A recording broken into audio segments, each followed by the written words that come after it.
Quanti elettori si riconoscevano nella Lega fino facciamo un esempio, alle europee del 2019 e poi non si sono riconosciuti per esempio alle europee del 2024. Vale per gli elettori e vale anche per chi magari oggi vede in Fratelli d'Italia chi parla dei propri valori e chi è più concreto. Ex leghisti con casacca nuova? No problem, anzi, la stoccata arriva col sorriso come sempre e non a caso nel giorno in cui si presenta una delle liste di Fratelli d'Italia in campo, quella della Marca, dove tra i 9 della squadra c'è l'ex consigliera del Carroccio Silvia Rizzotto.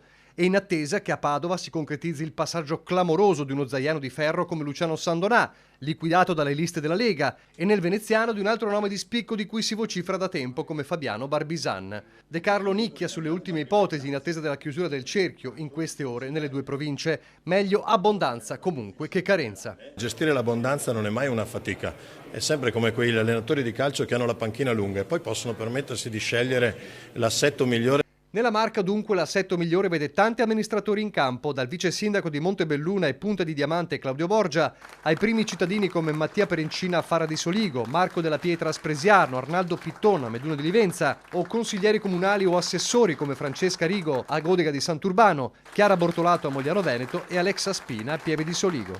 Noi amministratori, noi sindaci siamo sicuramente sempre sul territorio, sempre vicini ai cittadini e sappiamo quali sono i bisogni dei cittadini e quindi credo che una rappresentanza in regione sia sicuramente una garanzia. Spero che sia una campagna elettorale seria, fatta bene, senza tirarci per la giacchetta, senza cattiverie e senza rivalse. Deve essere una campagna elettorale dedicata al territorio. Il colpo di scena arriva dall'assenza di chi sembrava in rampa di lancio dal comune di Treviso, Rosanna Vettoretti. Per De Carlo solo rumors. L'assessore Vettoretti non ha mai dato la sua disponibilità, non gli è mai stata chiesta la disponibilità e quindi credo che non